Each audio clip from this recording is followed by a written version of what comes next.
became interested in the communications business, and my first exposure to that really was becoming involved with Jim Longley in his campaign in the fall of 1974 to see if he could in fact become the first independent governor in United States history.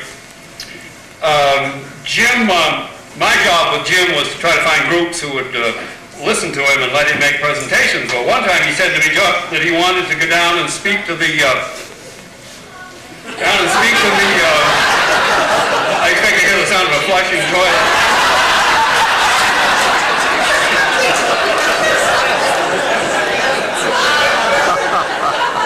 He said he wanted to go down and speak to the inmates at the state prison down in Thomaston, and I didn't know much, but I did remember from where's Johntown? From my government class at Bowdoin that incarcerated prisoners are disenfranchised, I think. They used to be.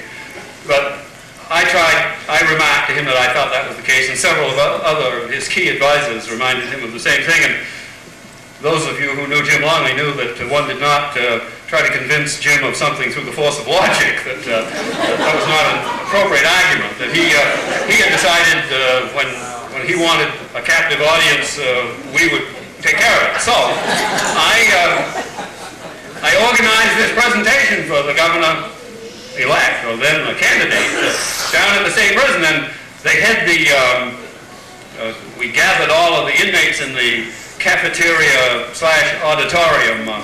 Some of you are probably familiar with that space. And I introduced candidate Longley, and he stepped up to the podium and began his remarks by saying, "Good evening, I'm glad to see you all here." Well, this story of our friend Al Boulder, involves Jim Longley, because in the spring of 1975, after Al isn't here, is he, by any chance? Good. So I have two Al. In the spring of 1975, that was after Jim had been elected in the fall, Al was driving a truck full of sheep manure from his barn down on that interval, down on the middle road. Some of you may remember I used to own a farm down beyond Al on the middle road. He was hauling this load of sheep manure down on that interval by the river. Was apparently going a little faster than he should have, and also Virgil Morrow was coming down the road behind him and saw him going faster down the road than he should. So he pulled him over and said, "Al, you're going a little fast with that load, aren't you?" And Al said, "Yeah, I'm sorry, I'll be a little more careful next time." And Virgil said, "Well, Al, haven't you got a governor on that truck?" Al said, "No, Virgil, Jesus, no, the governor's down in Augusta. That's sheep shit you smell."